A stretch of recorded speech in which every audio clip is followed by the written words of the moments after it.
इस कार्यक्रम के पुण्यार्चक हैं श्री अशोक जी सेठी, श्रीमती रेखा सेठी, निवासी सैन फ्रांसिस्को, कैलिफोर्निया, USA।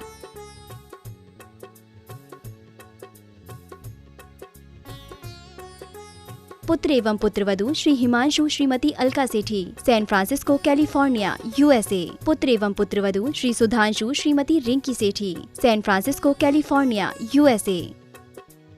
पौत्र पौत्री रिया सेठी, श्रेया सेठी, सैन फ्रांसिस्को, कैलिफोर्निया, USA। आदरणीय पिताजी एवं माताजी स्वर्गीय श्री आत्मा प्रकाश जी एवं स्वर्गीय श्रीमती मानकवर जी सेठी, निवासी अजमेर की पुण्य स्मृति में। आदरणीय ससुर जी एवं सास जी स्वर्गीय श्री कल्याणमल जी गोधा एवं स्वर्गीय श्रीमती माणकबाई जी गोधा, निवासी इंदौर की पुण्य स्मृति में। साड़ू व सलेज स्वर्गीय श्री चांदमल जी पाटनी, स्वर्गीय श्रीमती कमला देवी पाटनी, निवासी इंदौर, मध्य प्रदेश। साले साहब व सलहेज स्वर्गीय श्री राजेंद्र जी गोधा, श्रीमती सुभद्रा गोधा, निवासी इंदौर, मध्य प्रदेश। साले साहब व सलहेज श्री नरेंद्र गोधा, श्रीमती आशा गोधा, निवासी इंदौर, मध्य प्रदेश। भाई एवं भाभी श्री अजय सेठी, श्रीमती मीना सेठी, निवासी जयपुर, राजस्थान। भाई एवं भाभी श्री अरविंद सेठी, श्रीमती कुसुम सेठी, निवासी मुंबई, महाराष्ट्र।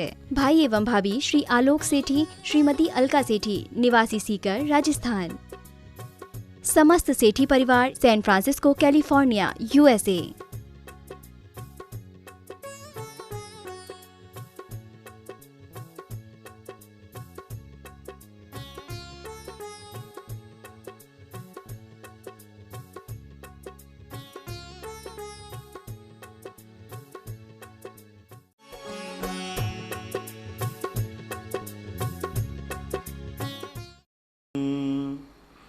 नमो सिद्धाणं नमो आयर्याणं नमो वज्रायाणं नमो लोये सौवसाहूर्णं। पंच परमेष्टि भगवान की जय। आचार्य श्री गुरुवर कुंद कुंद महाराज की जय। आचार्य श्री गुरुवर विद्यासागर महाराज की जय। परम पूजनीय निर्यापक श्रमण पूज्य श्री सुधा सागर जी महाराज की जय हो। छुल्लक श्री धैर्य सागर जी महाराज की जय। पूज्य श्री के चरणों में समस्त जिज्ञासा कर्ताओं की ओर से कोटि कोटि वंदन नमोस्तु। पूज्य श्री दिलीप जैन, डोण गांव, महाराष्ट्र, गुरुदेव के चरणों में त्रिवार नमोस्तु। गुरुदेव, जब महामंडल विधान पूजन होता है तो उस समय हम सबको बताकर और सबको पूजन में सम्मिलित करते हैं। पूजन आयोजन में हमें कभी कभी व्यवस्था के लिए पूजन में बैठने वाले पुजारी, श्रावक, श्राविकाओं को डांटना पड़ता है। जैसे धोती दुपट्टा में ही विधान में बैठो, पैंट शर्ट पहनकर पूजन में बैठने नहीं देंगे, काला नीला कपड़ा मत पहनो, महिलाएं सोबले के कपड़े पहनकर ही पूजा करें, सोले के, ऐसा बार बार कहना पड़ता है। कुछ लोग नाराज होते हैं, कहते हैं कि हमारे कपड़े धुले हैं, काले नीले भी नहीं पहनने हैं।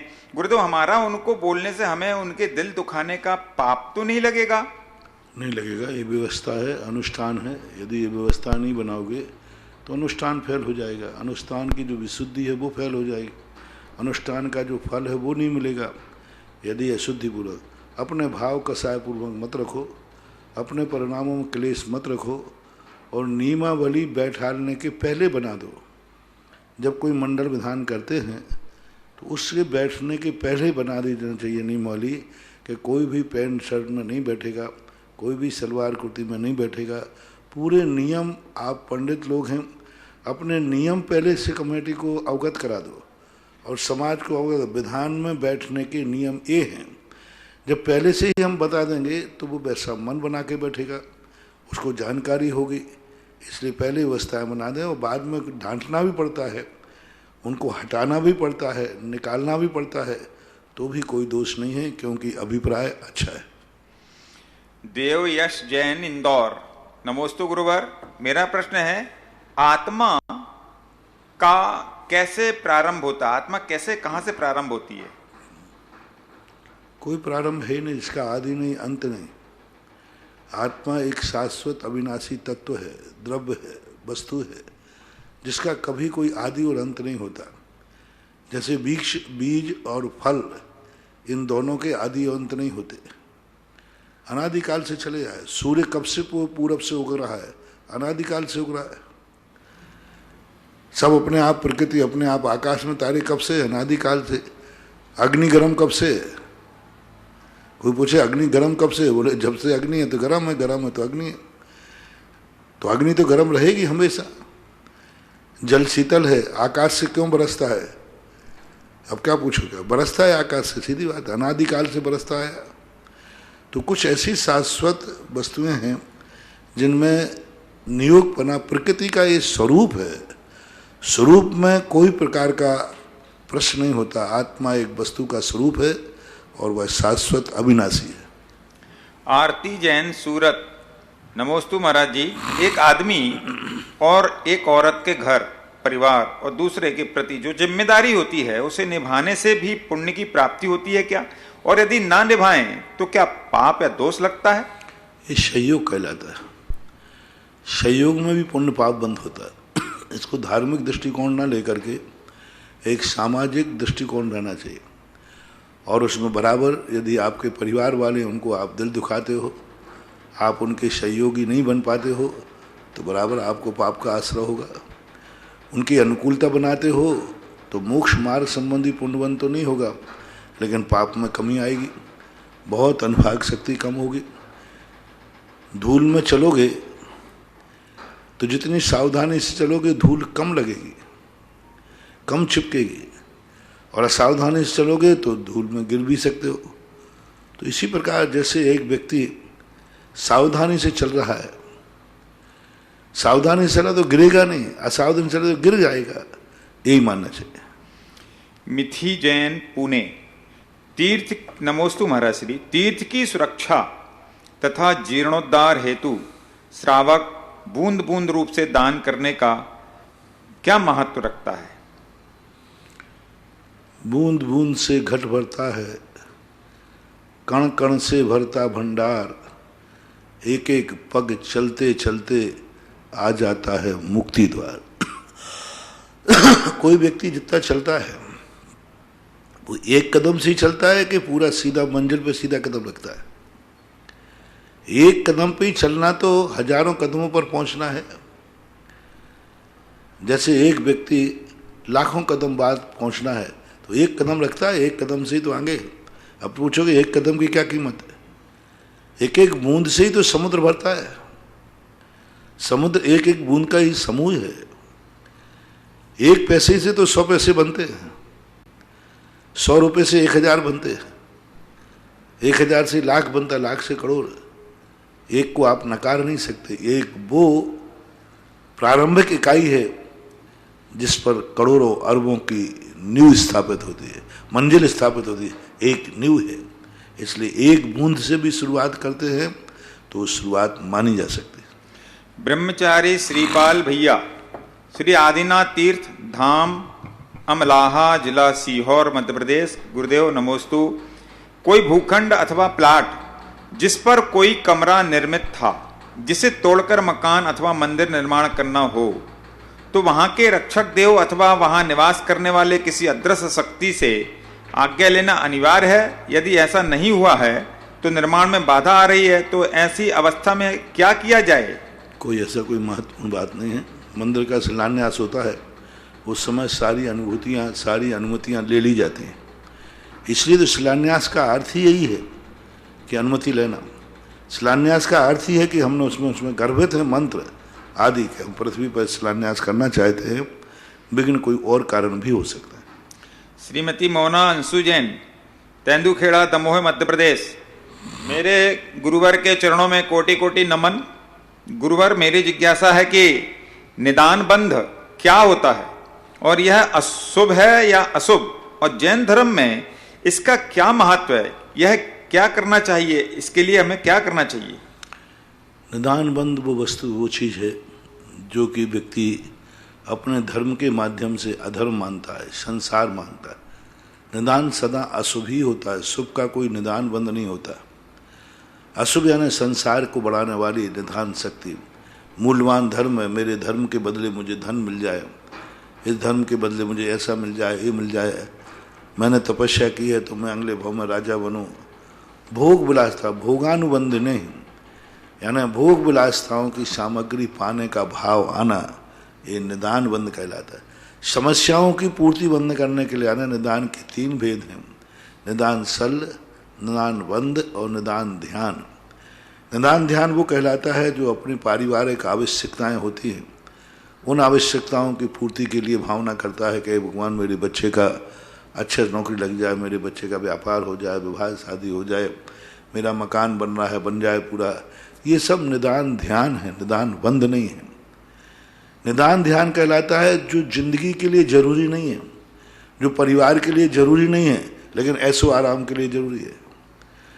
परिवार वो नहीं मिलेगा तो तुम्हारी जिंदगी पे कोई प्रभाव नहीं पड़ने वाला। लेकिन एक भोग विलासता, तो भोग विलासता के लिए जब व्यक्ति इच्छा करता है, उसके लिए अपना मूल्यवान पुण्य धर्म साधना को लगाता है, वो निदान बंद होता है। जो सदा अप्रशस्त होता है वो निदान बंद कहलाए। निदान सल है 24 घंटे संसार के संबंध में विचार करना, धर्म करते समय, रोटी खाते सब 24 घंटे एक ही बात, मुझे वो मिल जाए, मुझे वो मिल जाए, इस प्रकार की अभिलाषा जो है वो निदान शल्य कहलाती है। बिना जरी वाला सूरत। गुरुदेव नमोस्तु। गुरुदेव नमोकार मंत्र की पूजा कर सकते हैं और नमो जीणानम का क्या अर्थ है? नमो जीणानम, नमो जिनानम है जिनेंद्र भगवान को नमस्कार। जिनानम होना चाहिए। जिनानम शब्द है, नमो जिनानम, जिनेंद्र के लिए नमस्कार हो, ये अर्थ है उसका। तो उसकी पूजा कर सकते हैं क्या नमोकार कर मंत्र कोई की? बात नहीं। शुभम जैन दिल्ली से। नमोस्तु महाराज जी, आपके चरणों में अनंत बार नमोस्तु। महाराज जी, जैसे आप सुबह प्रवचन में बहुत सूक्ष्म वायु या जल कायक जीवों के मन को स्पर्श करने वाले उपकार भी याद दिलाते हैं, वैसे ही अगर श्रावक के पास कोई भूखंड हो जिसने श्रावक के पूरे परिवार को आर्थिक अनुकूलता प्रदान करने में सहायता की हो, लेकिन उस भूखंड के आसपास वर्तमान में अन्य हिंसक समाज की बहुलता में वास करने के कारण वह भूखंड अन्य व्यक्ति की अनुपलब्धता के कारण किसी हिंसक समाज के ही व्यक्ति को दे दिया जाए, तब उस भूखंड के हम पर किए हुए उपकार करने पर भी हमारा उसको हिंसक व्यक्ति को देने से भूखंड पर जो हम अपकार कर रहे हैं उस पाप से बचने के लिए हमें हमारे द्वारा क्या किया जाना चाहिए? पहली बात तो देना नहीं चाहिए और जिसने पहले तुम्हें दिया है उसने तुम्हें अच्छे मान के दिया था तो उसको तो दोष नहीं लगेगा लेकिन आपको महान दोष लगेगा, क्योंकि उसने आपको अहिंसक मान के दिया था और तुमने हिंसक के लिए दे दिया। तो ये कदापि नहीं होना चाहिए, देना नहीं चाहिए, बचना चाहिए, प्रयास करना चाहिए। बाकी फिर परिस्थितियां हैं, अब परिस्थितियां कुछ ऐसी होती हैं कि नहीं देते हो तो भी वो कब्जा कर लेगा, तो अच्छा है उससे पैसा लेकर कम से कम धर्म कार्य में तो लगाओ, नहीं तो वो हिंसक है, वो वैसे ही कब्जा करेगा, तुम नहीं बेचोगे तो करेगा, तो फिर बेच देना चाहिए। अब जो दोष आएगा वो आएगा। सुभाष जैन नसीराबाद। नमोस्तु महाराज जी, कुछ वर्षों पहले पुण्यहीन की सेवा करते तो वह एहसान मानता था, लेकिन अब पुण्यहीन पैसा लेकर गायब हो जाता है, आंख दिखाता है, सरकार भी उनकी ही सुनती है। तो पुण्यहीन का व्यवहार कैसा होना चाहिए, पुण्यवान का कैसा होना चाहिए? वो पुण्यहीन ही नहीं है ना, वो तो बदमाश है। मैंने पहले ही कहा था पुण्यहीन होना अलग चीज है, गुणहीन होना अलग चीज है। गुणहीन और पुण्यहीन में बहुत अंतर होता है। गुणों से रहे थे वो तो गलत आदमी है। पुण्यहीन वो कहलाता है जिसके पास वो शक्ति नहीं है लेकिन वो सज्जन है, धर्मात्मा है, लेकिन शक्तिहीन है।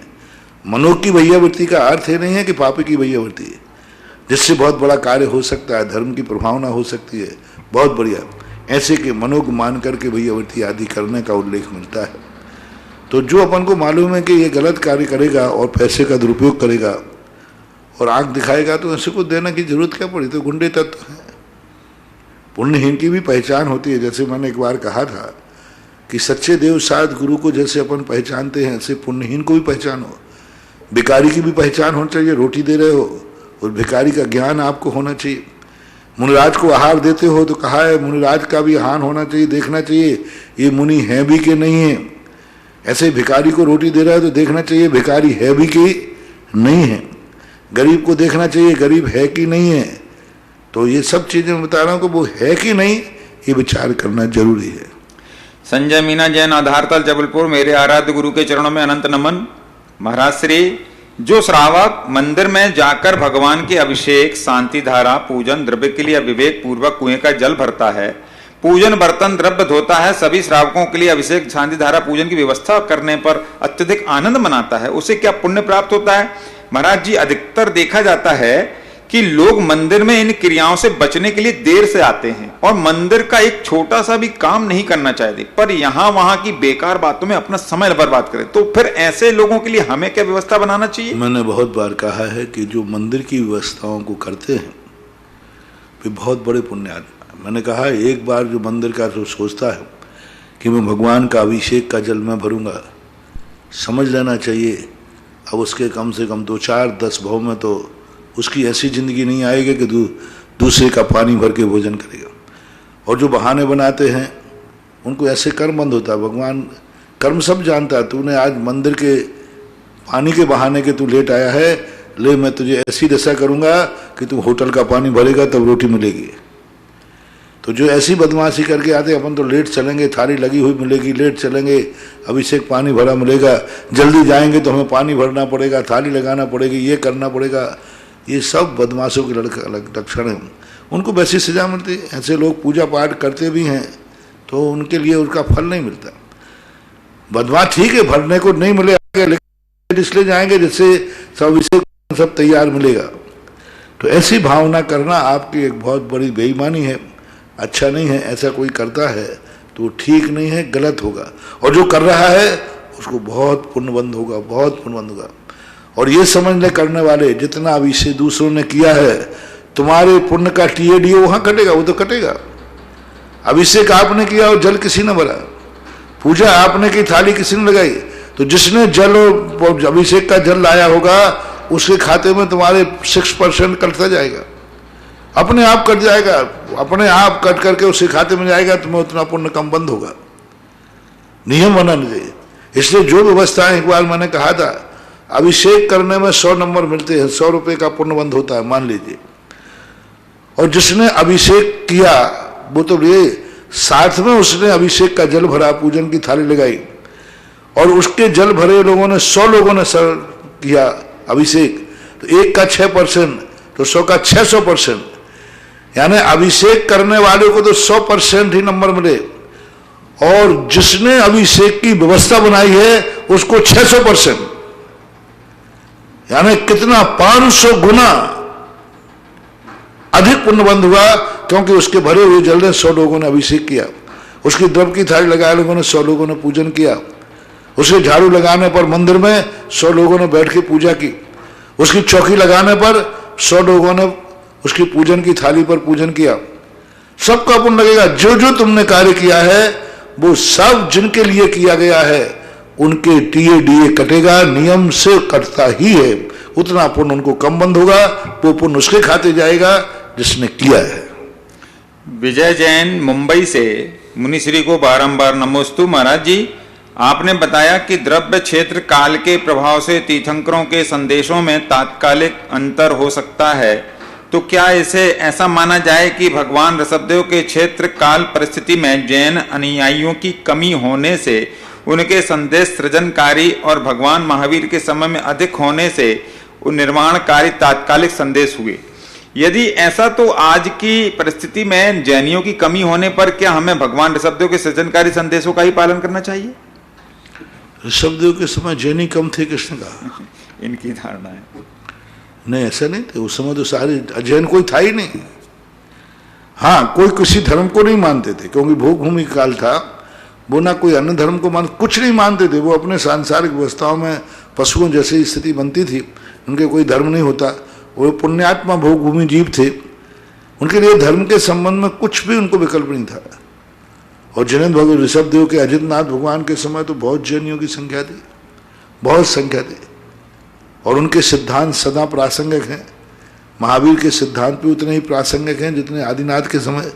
ऋषभदेव के समय कम जैनी थे, ऋषभदेव के समय ज्यादा थे, महावीर के समय कम है, आज और कम है। श्रीमती प्रियंका महेंद्र जैन, इंदौर। गुरुवर नमोस्तु। गुरुवर, अपमान करना अपमान करना किसी का स्वभाव हो सकता है, लेकिन सम्मान करना हमारे संस्कार में होना चाहिए। महाराज जी, संस्कारों के माध्यम से स्वभाव में परिवर्तन और लोगों में लोकप्रियता, स्वीकार्यता कैसे पाई जा सकती है?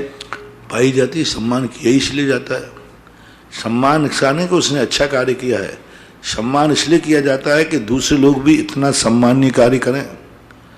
सजा इसलिए नहीं दी जाती कि उसने अपराध किया है, सजा इसलिए दी जाती है कि दूसरा व्यक्ति अपराध न करे।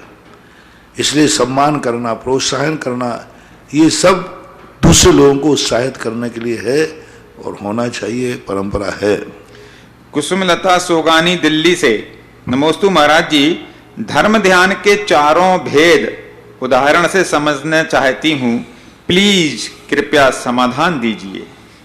उदाहरण क्या? आज्ञा विषय धर्म ध्यान है, जो भगवान की आज्ञा है, जो हमारे लिए समझ में नहीं आती। आज्ञा सिद्धम तो तदग्रह्यम नान्यथा वादनो जना सूक्ष्मम जिनोदितम तत्वम हेतु नई भन्यते। जो सूक्ष्म बातें हैं उनको जिनेन्द्रियों की आज्ञा मान के स्वीकार करना चाहिए। ये आज्ञा विषय धर्म ध्यान है। अपाय विषय धर्म ध्यान, विपाक विषय धर्म ध्यान है। जो भी कर्मों का फल मिल रहा है, अच्छा दिन आया पुण्य कर्म का उदय आया, बुरे दिन आए पाप कर्म का उदय। पुण्य पाप फल माई हरक बिलखो मत भाई, यह पुदकर पर जाए उपज बिन सेथ नाई। ये विपाक विषय धर्म ध्यान है कि ये सब पे मुझे इतराना नहीं। पुण्य के उदय से आज 2 रुपया हैं, कल पुण्य कम हो जाएगा, कंगाल हो जाएंगे। तो पुण्य और पापों के संबंध में विचार करना, 24 घंटे यही चिंतन करना, ये विपाक। अपाय विषय, ये जो अशुभ कर्म है, इन कर्मों से कैसे बचें, इस संसार से कैसे बचें, इन कर्म रूपी शत्रुओं से अपना बचाव कैसे करें। जैसे राजा होता है, कमजोर राजा होता है, वो अपने बचाव के संबंध किसी से लड़ तो सकता नहीं है, लेकिन अपने बचाव का प्रयास करता है। अपाय विषय में वही विचार करता है, मैं कैसे करूं ये कर्म बंद मुझे ना हो, मैं कैसे करूं कि मुझे नरक गति का बंद नहीं हो, त्रियंश गति का बंद नहीं हो, मुझे अशुभ नाम कर्म का बंद नहीं हो। उन कर्मों से जो दुख देने वाले हैं उनसे बचने के उपाय के संबंध में विचार करना, ये अपाय विषय धर्म ध्यान करता है। संस्थान विषय धर्म ध्यान कहलाता है त्रिलोक स्वरूप, 3 लोक की सृष्टि का स्वरूप क्या है, इस स्वरूप के इसका उत्पाद व्यय व्यवस्थाएं कैसी चलती हैं, ये स्वतः बनी है या किसी ने बनाई है, इस संबंध में जो विचार करता है वो संस्थान विषय धर्म ध्यान कहलाता है। इस प्रकार 4 ध्यान मानना। हेमलता पांडे इंदौर से, नमोस्तु महाराज जी, भोग भूमि जीवों का सुख देवों के सुख से ज्यादा क्यों होता है? 2.5 द्वीप के बाद असंख्यात द्वीप समुद्रों में क्या होता है? 7वें गुणस्थान के दोनों पार्ट समझने हैं। 3 प्रश्न हैं इनके। भोग भूमि जीवों का सुख देवों के सुख से ज्यादा क्यों होता है? कहाँ लिखा? नहीं लिखा। भोग भूमि का सुख देवों के सुख से ज्यादा नहीं है, देवों का सुख ज्यादा है भोग भूमि की अपेक्षा से। दूसरा प्रश्न है, 2.5 द्वीप के बाद असंख्यात द्वीप समुद्रों में क्या होता है? समुद्र में तो कोई जीव जंतु होते नहीं, विकलत्रय होते नहीं, जलचर जीव है, जल जीव हैं, जलचर नहीं है। ना जलचर होते हैं ना विकलत्रय होते, कोई नहीं होते समुद्र में। जो द्वीप हैं वहाँ संगी पंचरी त्रियंश होते हैं, जघन भोग 1 पल्ले की आयु होती है और त्रियंश पाए जाए, हाथी घोड़ा बंदर मुर्गे आदि ये सब पक्षी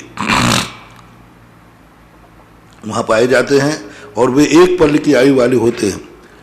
भोग भूमि के सिस्टम उनमें लागे, मनुष्य नहीं है, त्रियंश पूरे असंख्यात द्वीप समुद्रों में जघन भोग भूमि है और संगी पंचंदी त्रियंश हैं।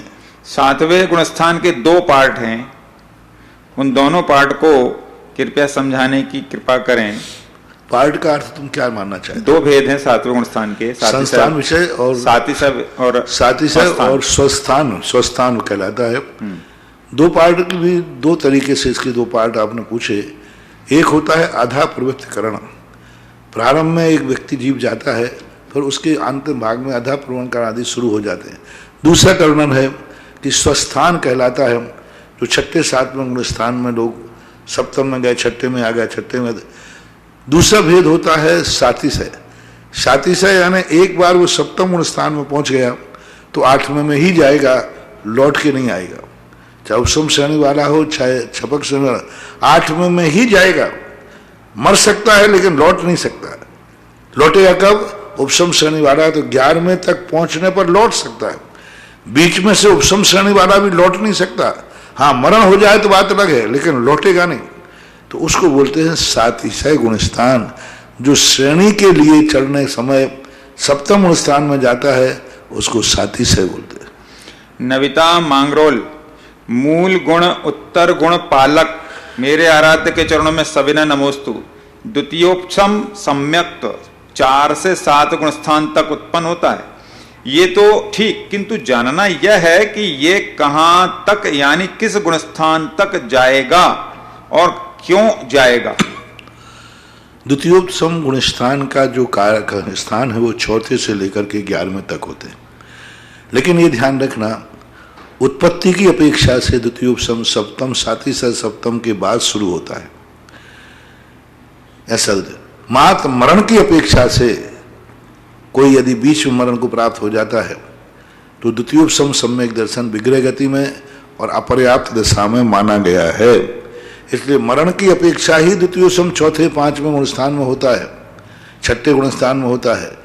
बाकी उपसम सम्यक दर्शन सदा ही सप्तम गुण स्थान से ऊपर ही मानते हैं, ऐसा माना चाहिए।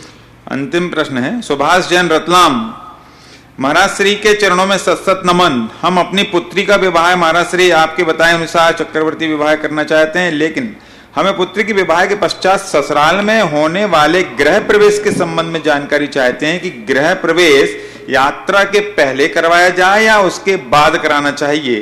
कृपया संशय दूर करें और चक्रवर्ती विवाह को संक्षिप्त में थोड़ा प्रकाश डाल दें। कायदा से तो विवाह के बाद, यात्रा के बाद ही गृह प्रवेश का उल्लेख है। लौटने के बाद गृह प्रवेश होना चाहिए।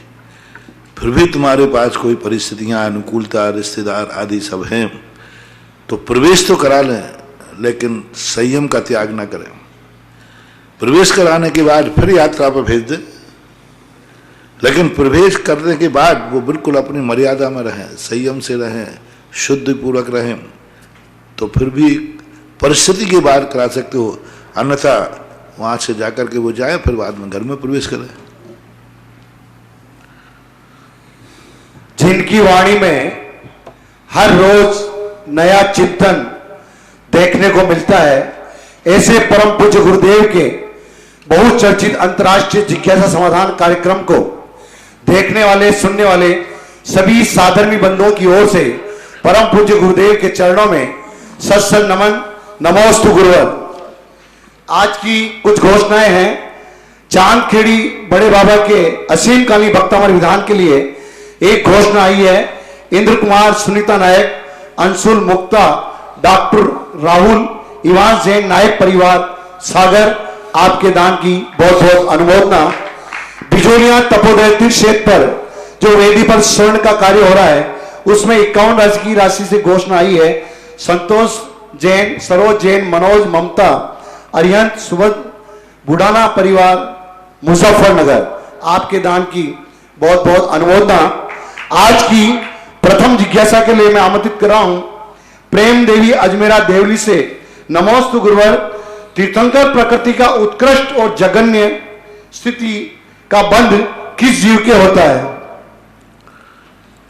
तीर्थंकर प्रकृति का बंध जो नियम से होता ही एक जीव के संगी पंचेंद्रिय कर्म भूमि में रहने वाला जीव ही तीर्थंकर प्रकृति का बंध करता है।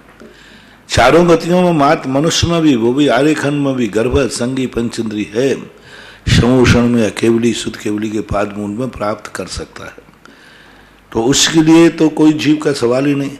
अब तीर्थंकर प्रकृति का बंध जो है, इस बंध की दशा तो जो है 4थे गुण स्थान से लेकर 6ठे गुण स्थान तक, इसका 8वें गुण स्थान तक भी इसका बंध होता रहता है निरंतर।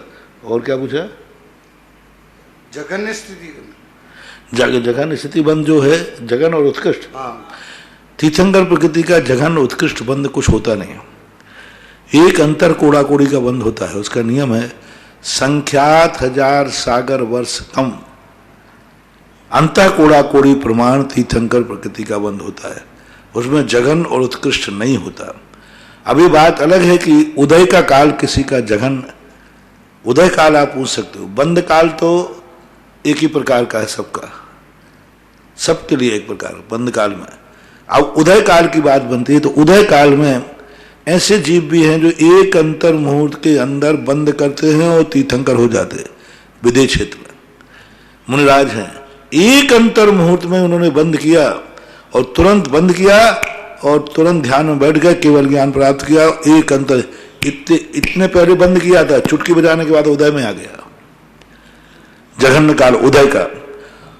और अधिकतम उत्कृष्ट काल जो है बनता है जो 7वें नरक में, तीसरे नरक में जो जीव पड़े हुए 7 सागर की आयु, और वहां उन्होंने उत्कृष्ट बंद किया। यदि नरक बद्धायुष्क है तो, और यदि बद्धायुष्क देवायु का बंद किया है तो 33 सागर प्रमाण, यानी सर्वार्थ सिद्धि में कोई जीव जाता है तो देवों की अपेक्षा अधिकतम काल 33 सागर और 2 पूर्व कोटि हो सकता है। 33 सागर कुछ कम 2 पूर्व, जैसे 8 वर्ष अंतर मुहूर्त के पहले तो बंद हो गई नहीं, 8 वर्ष अंतर मुहूर्त के पहले किसी ने तीर्थंकर प्रकृति का बंध कर लिया और बंद करके उसने मुनि दीक्षा नहीं ली, मरण प्राप्त करके देवों में चला गया। या यूं कहना चाहिए, बंद करने के बाद वह दीक्षा तो ली नहीं, लेकिन दीक्षा नहीं लेगा तो सर्वार्थ सिद्धि नहीं जाएगा। और तीर्थंकर प्रकृति का बंध लेने वाला व्यक्ति मुनि नहीं बनेगा, फिर मुनि बनेगा तो दीक्षा कल्याणक बनाया जाएगा उसका। हाँ, तीर्थंकर प्रकृति के बंध के बाद नियम से उसको उसी भव में मुनि बनेगा तो कल्याणक बनाए जाएंगे, उसका उदय आएगा। फिर वो मुनि नहीं बनता है और तीर्थंकर प्रकृति बांध करके मरण को प्राप्त होता है तो स्वर्गों में ऐसा जीव मात्र 12वें स्वर्ग तक ही जाएगा। 12वें स्वर्ग के ऊपर जाने के बाद तो उसको वृत्ति बनना पड़ेगा। अधिकतम यदि वृत्ति भी मान लिया जाए तो 16वें स्वर्ग तक जाएगा, उसके ऊपर नहीं जाएगा क्योंकि मुनि बनना पड़ेगा। इसलिए उदय की अपेक्षा से जघन उत्कृष्ट काल का वर्णन तो है, लेकिन बंद की अपेक्षा से तो सबका अंता कोड़ा कोड़ी होता है। जिज्ञासा के अगले क्रम में श्रेष्ठ श्रीमान अरुण जी मालवीय, खांडो कॉलोनी बांसवाड़ा। नमस्ते महाराज जी, मेरी जिज्ञासा है महाराज जी, जब चक्रवर्ती पद पर रहते हैं तो उनका भोजन जो रसोई बनाते हैं तो उसमें 32 लड्डू का भोजन खाते हैं वो, तो चक्रवर्ती पद प्राप्त होने के पहले उनका भोजन कैसा होता है और मुनि दीक्षा के बाद में जब पुण्य बनते हैं तब कैसा होता है उनका भोजन? अरुण कुमार जी, दिमाग तो तुमने खूब चलाया।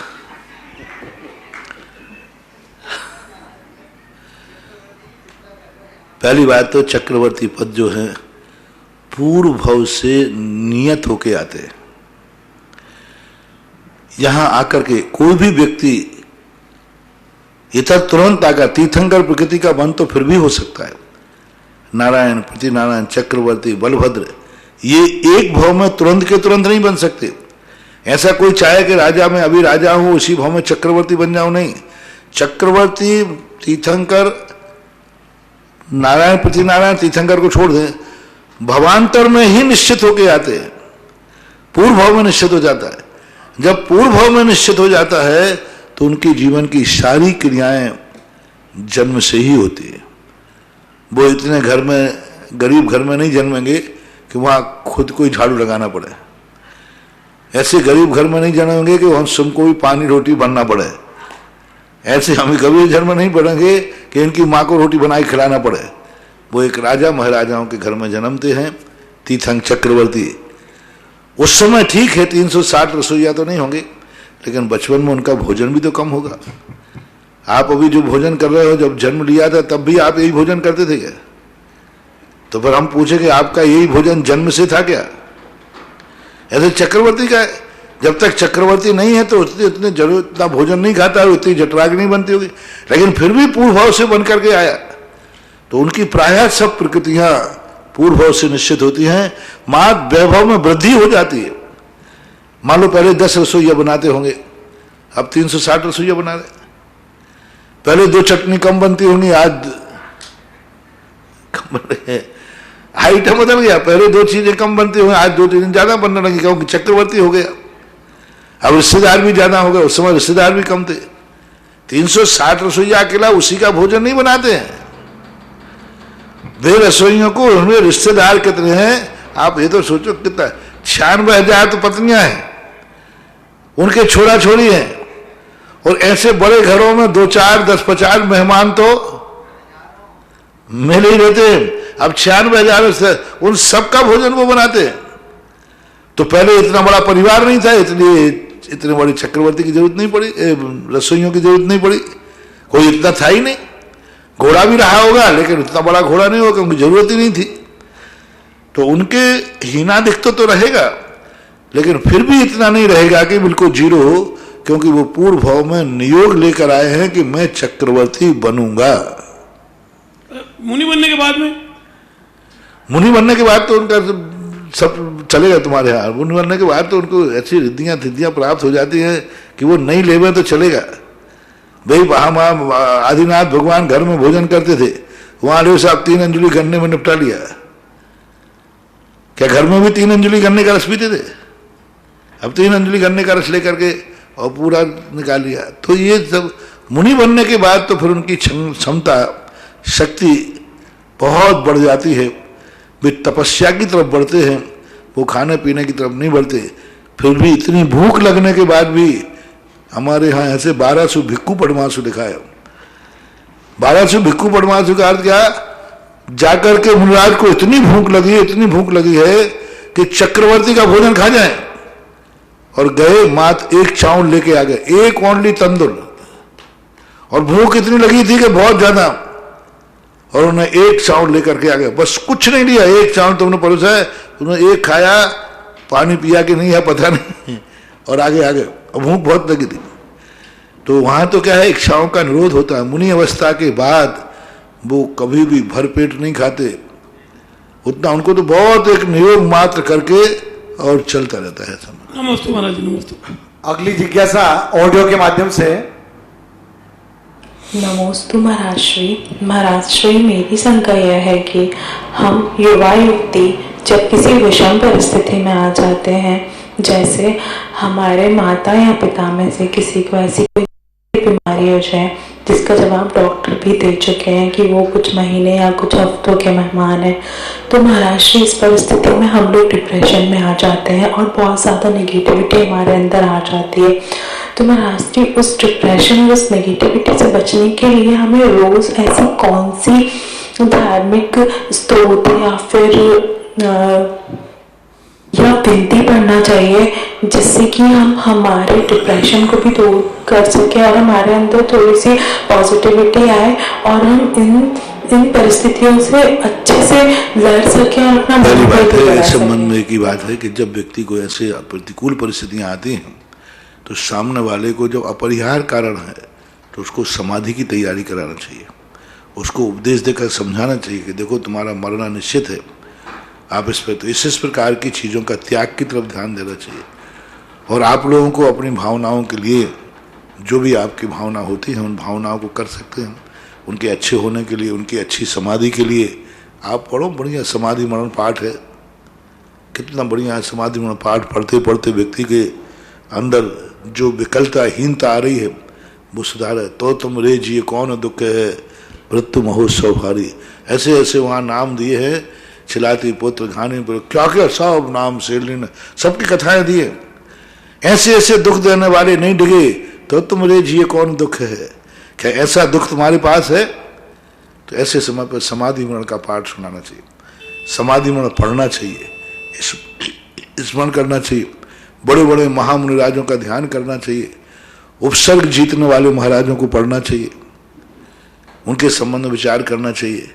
तो उससे आपके परिणामों में बहुत निर्मलता आएगी। और रही बात भावना की तो उसमें से आप भक्तांबर पाठ है, स्त्रोत हैं, विनतियाँ हैं, जाप हैं, जो आपकी सिद्ध भक्ति बने कर सकते हैं। और आप लोगों को ये शिक्षा लेना चाहिए। देखो पूर्व भाव में इन्होंने कभी औषधि दान नहीं दिया था, पूर्व भाव में इन्होंने कभी रोगी की उपेक्षा की होगी, पूर्व भाव में कभी इन्होंने ऐसा कार्य किया होगा जिससे लोगों को लिए बीमारी का कारण बने होंगे। आज इनको लाइलाज दवाई है। हम कई बार बता चुके लाइलाज बीमारी क्यों आती है। जब हमारे सामने एक बीमार व्यक्ति पड़ा है और हम ऐसो आराम कर रहे हैं, हम मस्ती में शराब पी रहे हैं, हम मस्ती में चाय की चुस्कियां ले रहे हैं, हम होटलों में जाकर लाखों रुपए के बजट बना रहे हैं, और उधर जाकर एक बीमार अस्पताल में मर रहा है, और तुम्हारे ज्ञान में है, उसका परिवार का व्यक्ति तुम्हारे सामने खड़ा है। ऐसे ऐसे दुष्ट लोग देखे, एक भिखारी सामने खड़ा है, उसको रोटी नहीं दी और उसी के सामने कुत्ते को डाल दिए। भिखारी को नहीं डाली, कुत्ते को डाल दी और भिखारी को धक्का देकर निकाल दिया। अब ये है लाइलाज बीमारी। अब इनको ऐसी बीमारी हो गई, भूख तो लगेगी लेकिन खा नहीं पाएंगे, ऐसी बीमारी हो जाएगी। तो कम से कम जब यही तो मैं प्रश्नों में दे रहा हूं कि पुण्यहीन तुम्हारी बहुत बड़ी ताकत है, पुण्यहीनों को ठुकराओ मत, पुण्यहीनों पर विचार करो, व्यवस्था करो। पुण्यहीन तुम्हारी कितनी बड़ी ताकत है, कितनी बड़ी शक्ति है। अभी 2 दिन से मैं कह रहा हूं, आज भी कह रहा हूं, पुण्यहीन तुम्हारा प्रमाण पत्र है, गुणहीन नहीं। गुणहीन में और पुण्यहीन में अंतर है। गुणहीन की बात नहीं कर रहा हूं मैं, पुण्यहीन की बात कर रहा हूं। तो पुण्यहीनों को प्रति आपने ऐसे भाव नहीं किए, इसलिए बस ऐसा ही विचार कर सकते हैं। और परिवार वाले ही कहते हैं, हम लोग इससे शिक्षा लेते हैं कि कभी पुण्यहीनों की उपेक्षा नहीं करेंगे।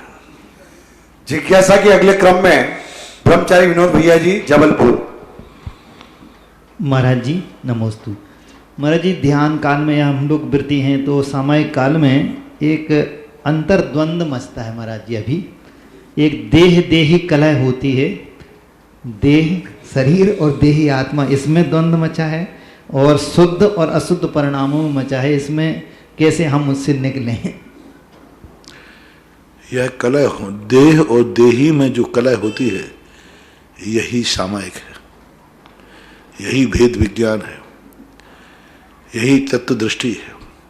इसी के लिए तो कहते हैं कुन कुन भगवान कि तुम कलह करो, देह और देही में कलह शुरू हो जाए, कर्मों में और आत्मा की कलह शुरू हो जाए, जम के फाइटिंग हो रही है कर्मों की और आत्मा की।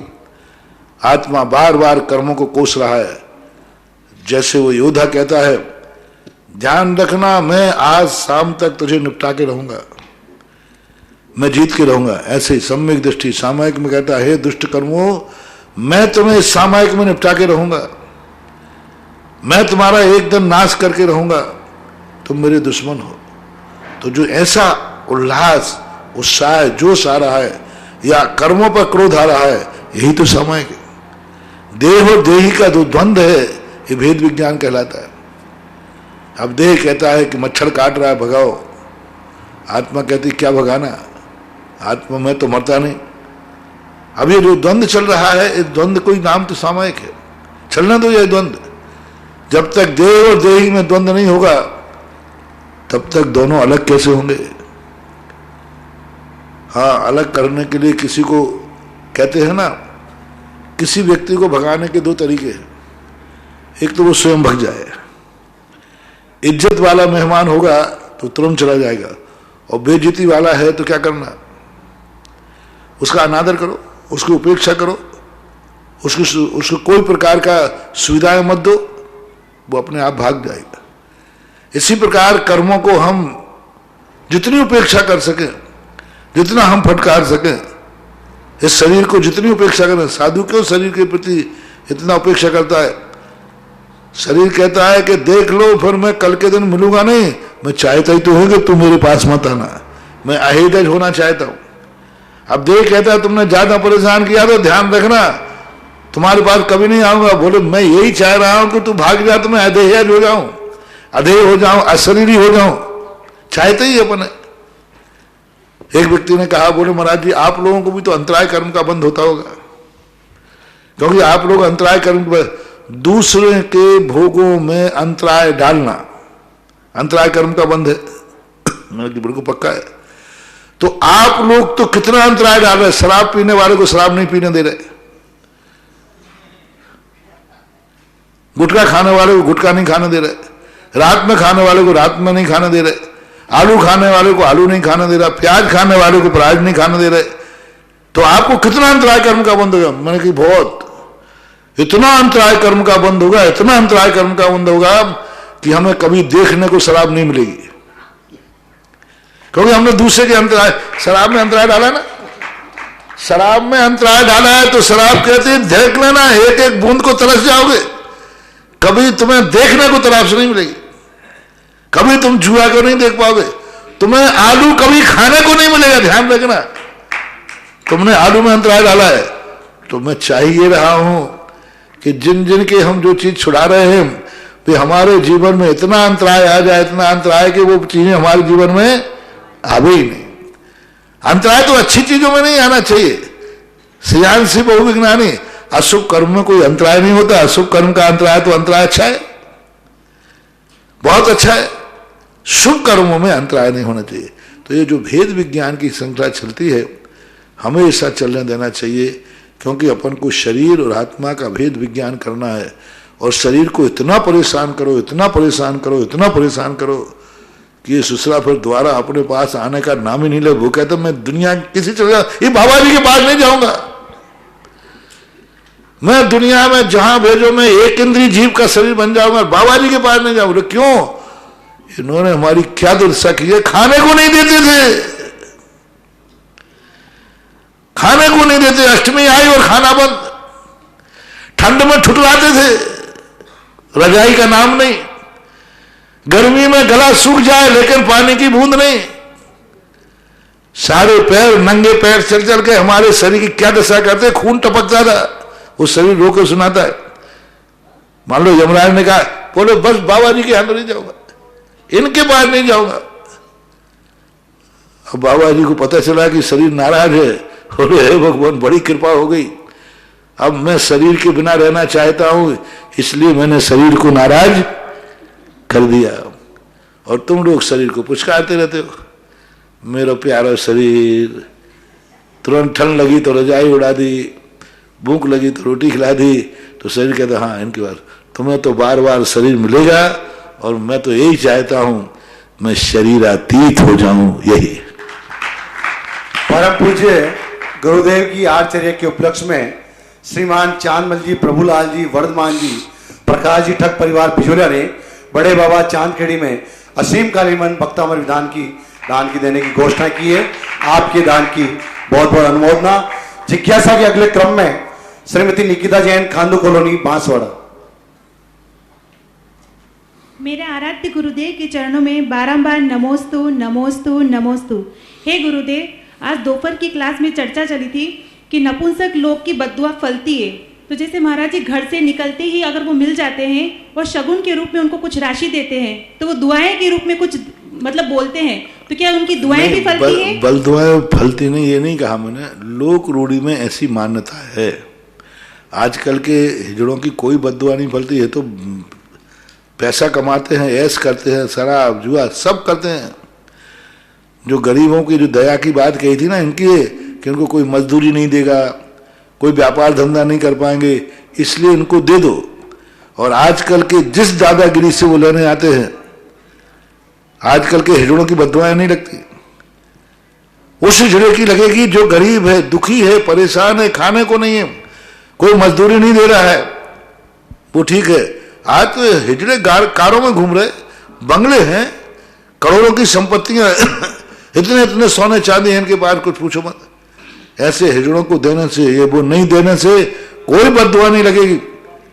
मैं तो कहता हूं ऐसे लोगों को 1 रुपया भी नहीं देना चाहिए। और ये FIR दर्ज आप करा सकते हो, क्योंकि कोई कानून नहीं है कि किसी से जबरदस्ती तुम चंदा वसूल कर सको। हिजड़ों के लिए कोई ऐसा अलग से प्रावधान नहीं है। ज्यादा परेशान करते हैं तो बराबर FIR दर्ज करना चाहिए, और मानव अधिकार उनके ऊपर भी लागू होता है। नमोस्तु महाराज। अगली जिज्ञासा ऑडियो के माध्यम से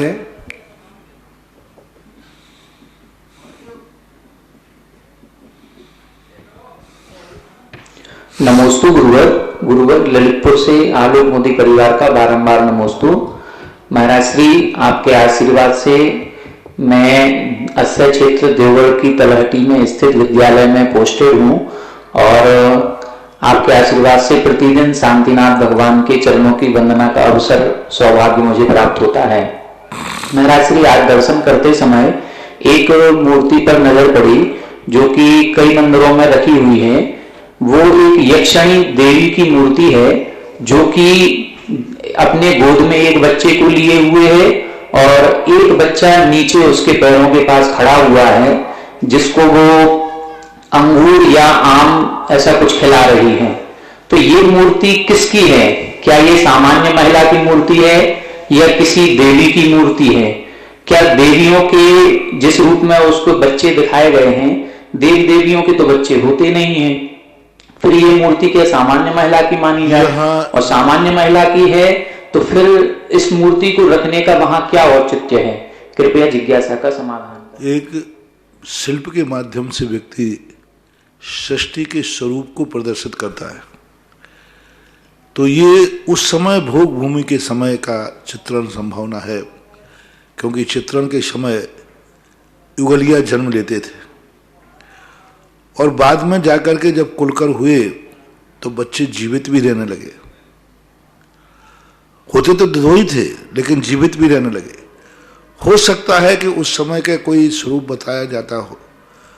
दूसरा यह है कि नेमिनाथ भगवान के समय की एक घटना है गिरनार की, कि एक महिला और पुरुष दोनों दंपति थे, उसके 2 बच्चे थे। किसी कारण से पति ने धर्म की क्रिया के कारण, पति नास्तिक था, उसकी धर्म क्रिया के कारण पत्नी को बहुत मारा। तूने ये धर्म क्रिया क्यों की? और घर से निकाल दिया। वो घर से निकल करके नेमिनाथ भगवान के गिरनार पर्वत पर पहुंचती है।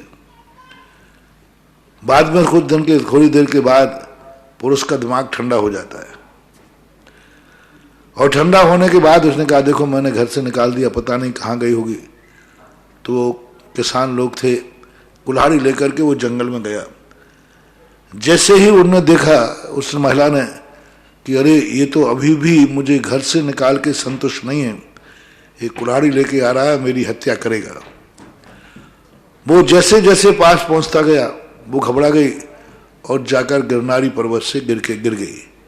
गिर के जैसे मरी तो वो व्यंतरणी हुई। व्यंतरणी होने के बाद वो बच्चे को भी लेके आया,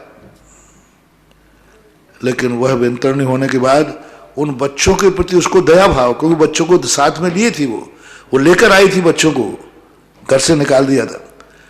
तो अब उन बच्चे दोनों रो रहे थे बहुत ज्यादा। उस व्यंतरणी ने अवधिज्ञान से जाना उन बच्चों को कैसे पिलाए, देवियों के दुग्ध तो दूध होता नहीं। तो वो महिला अपने बच्चों को वहां के फल फूल तोड़ करके खिला रही है। उसमें देखना एक बच्चा भूखा है, उसका प्रतीक है बच्चे का एक हाथ माँ के स्तन पर है। देवगढ़ में ऐसी मूर्ति बनी जो कंधे पर लिए है, उस बच्चे का एक हाथ उसके स्तन पर, छोटा सा बच्चा है, माँ के स्तन पर बच्चे का हाथ जाना उसकी भूख का प्रतीक है। वो भूखी है, लेकिन वो ने दूसरे बच्चे को नीचे हाथ में फल लिए है तो उसके बच्चे का पालन का प्रतीक है। तो इसके लिए आप लोगों के लिए, तो वहां पर जाकर के फिर वो पुरुष ने जब देखा कि मेरी पत्नी तो जिंदा है, ये है, तो वो उसको जैसे ही कहता है, बोले नहीं तुम्हारी पत्नी वो पड़ी है नीचे, मैं आत्मा हूं, मैं इन बच्चों के कारण से यहाँ आई हूं और इनको पालन पोषण करूंगी। तो ऐसी क्यों वदंती है? वहां से नारी गिर के मरी तो इसका नाम गिरनारी हुआ। नारी गिरी सो गिरनारी हुई। वैसे उसका नाम था ऊर्जयंत, ऊर्जन। उसके समय के बाद इसको गिरनारी कहने लगे। ऐसी बात हमें जब गिरनार गए थे तो वहां इस चर्चा में किंवदंती के रूप में प्रश्न मिला। आगम के अंदर ऐसी कोई भी चर्चा देखने में नहीं आ रही है कि बच्चों से युगल सहित किसके मानी जाए। कुछ देवियों में अंबिका आदि के संबंध में मानते हैं, लेकिन वो भी जैन आगम से कोई प्रमाणिकता सिद्ध नहीं हो रही है। लेकिन मूर्तियां तो बहुत सारी हैं, क्योंकि देवगढ़ की तो बहुत सारी मूर्तियां, एक एक मूर्ति मेरे ज्ञान में है। वहाँ तो हमारे बहुत बड़ी, कहना चाहिए जीवन का सबसे बड़ा कार्य देवगढ़ का हुआ। एक एक मूर्ति के लिए कैसे कैसे उठा करके मैंने रखवाया, क्या दुर्दशा में थी ये मूर्तियां, किस ढंग से पड़ी हुई थी, ढेर लगे हुए थे जैसे पत्थरों के ढेर लगे रहते। एक एक मूर्ति को शासन दिलवाया। 500 मूर्तियां 40 मंदिरों में स्थापित की। अभी और भी शेष हैं, इतनी मूर्तियां हैं कि कुछ पूछो मत। विश्व का सबसे बड़ा तीर्थ क्षेत्र। मैं तो हर जैनी से कहता हूँ, मूर्तियों का शिल्प देखना है तो मरने के पहले हर जैनी को एक बार उस देवगढ़ का दर्शन जरूर करना चाहिए, जरूर करना चाहिए। एक चावल एक मूर्ति पे चढ़ाओगे, 1 क्विंटल चावल खत्म हो जाएंगे, लेकिन मूर्तियों के दर्शन पूरे नहीं हो पाएंगे। परकोटे के अंदर जो मूर्तियां बिखरी थी, परकोटे में परकोटा बना करके कम से कम 1500 फीट का परकोटा बनाया, चारों तरफ से बोलो, उस परकोटे में मूर्तियां चिपकाई, उसके ऊपर बरांडा बनाया छाया के लिए। खंडित है तो क्या हुआ, कम से कम इतिहास तो सुरक्षित होना चाहिए। 400-500 फीट लंबा चौड़ा बरांडा बनाया, दोनों तरफ बरांडा बनाया है मूल मंदिर के, और वहां मूर्तियां सब खंडित चिपकाई हुई हैं, और जितनी अवसाबुत थी वो रखी हुई है। बहुत बड़ा इतिहास देवगढ़ का तो जब भी याद आता है तो एक ऐसा रोमांचित हो जाते हैं। कितनी परिस्थितियां थी, सब तरफ से जंगल अलग, सरकार अलग, आर्कियोलॉजी डिपार्टमेंट अलग, सांप्रदाय विद्रोह अलग, सब तरफ की सबसे संघर्षमय जीर्णोद्धार था देवगढ़ का। तो वहां ऐसी ऐसी, वहां एक से एक ऐतिहासिक चीजें हैं, बहुत ऐतिहासिक। तो ऐसी चीजें हैं, तो उसको संबंध में आगम का कोई ठोस प्रमाण नहीं, जितना था मैंने उतना बता दिया। अगली जिज्ञासा ऑडियो के माध्यम से। नमस्तु मेरे भगवान, बारंबार नमस्तु। एक छोटी सी जिज्ञासा, किंतु जिज्ञासा के पूर्व 2 पंक्ति आपके पावन चरणों में पुंज रूप में चढ़ा रहा हूं। भक्त रहा हनुमानमय, भक्त रहा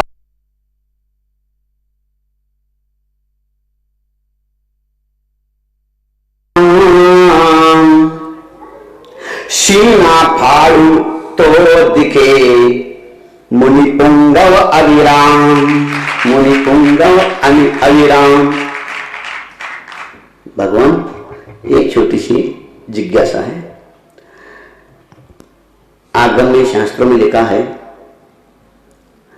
10 प्रकार के परिग्रह बाह्य परिग्रह है।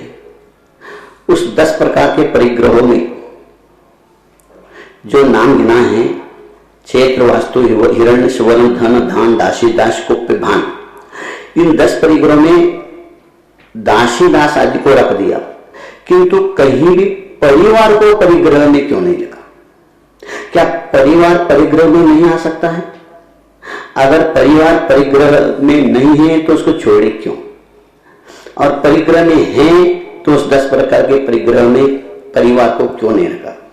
छोटी सी जिज्ञासा है भगवान, बड़ा सा विशाल उत्तर समाधान देकर के इस अल्पज्ञ को कृतज्ञ कीजिए। नमोस्तु भगवान श्री राम, मेरा प्रणाम स्वीकार। शास्त्रों में 2 प्रकार के धन कहे, एक चेतन धन और एक अचेतन धन। हमारे यहाँ इनको परिवार को, स्त्री को, गाय बैलों को, इनको सबको धन के अंतर्गत लिया गया। जितने भी धन है ये सब धन है।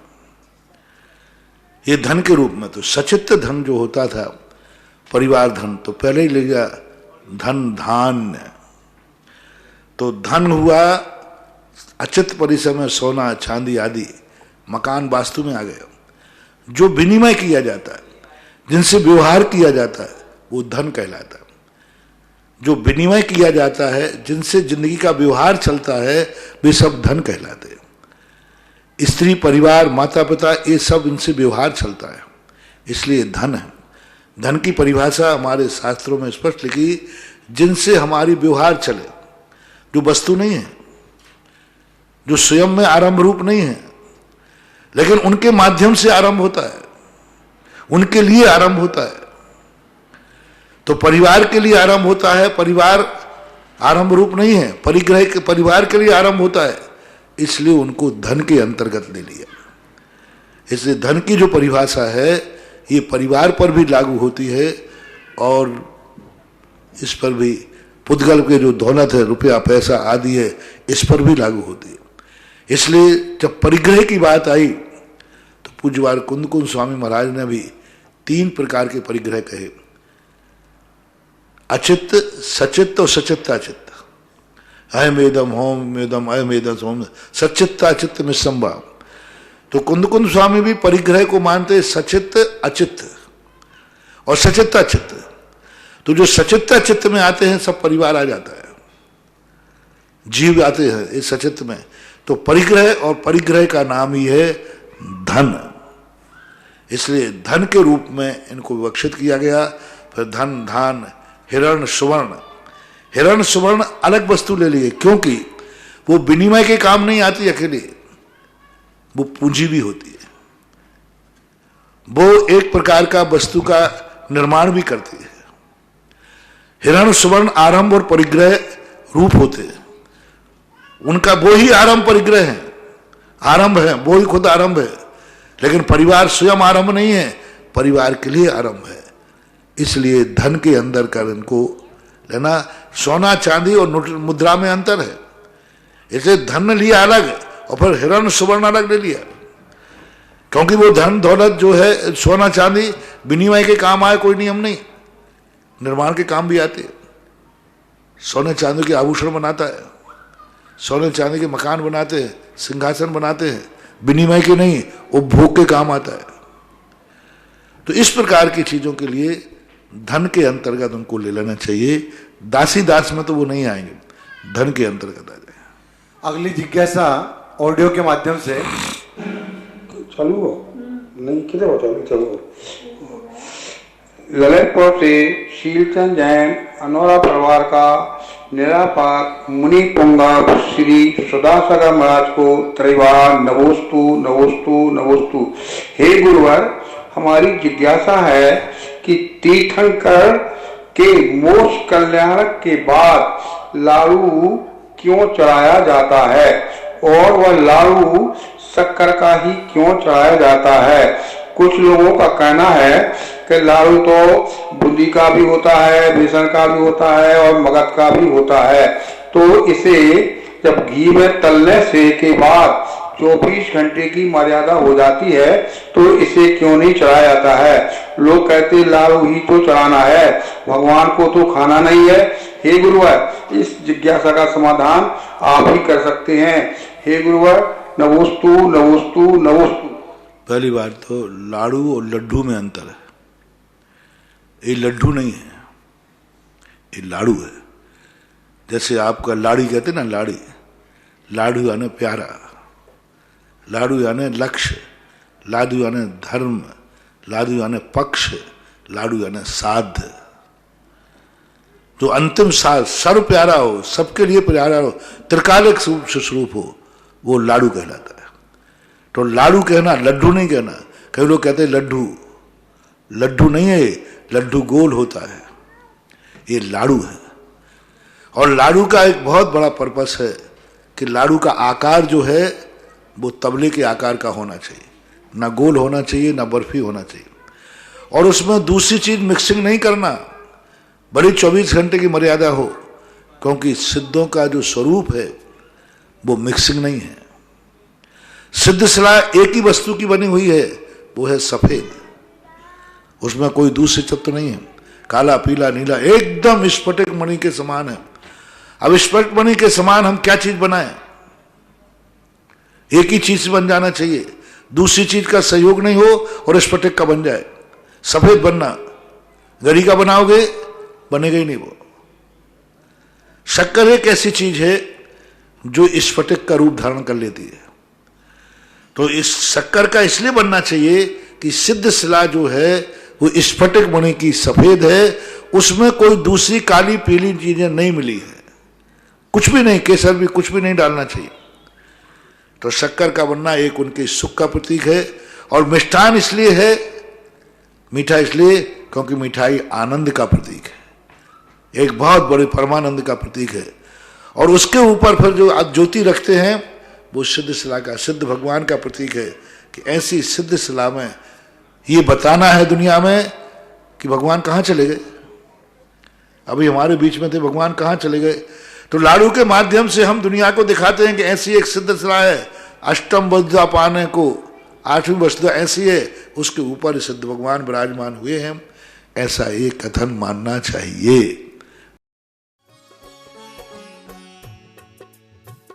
इस कार्यक्रम के पुण्यार्चक थे श्री अशोक जी सेठी, श्रीमती रेखा सेठी, निवासी सैन फ्रांसिस्को, कैलिफोर्निया, यूएसए।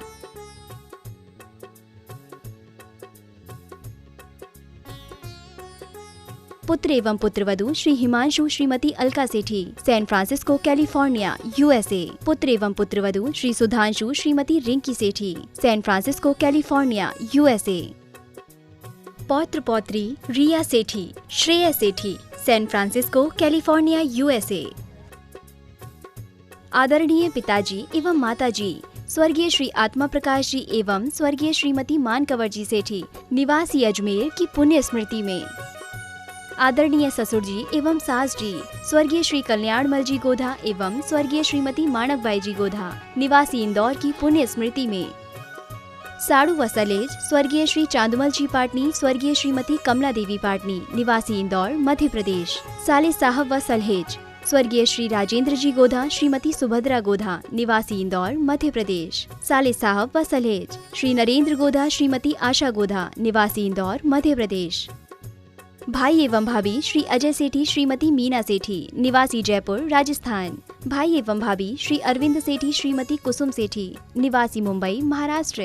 भाई एवं भाभी श्री आलोक सेठी, श्रीमती अलका सेठी, निवासी सीकर, राजस्थान। समस्त सेठी परिवार, सैन फ्रांसिस्को, कैलिफोर्निया, यूएसए।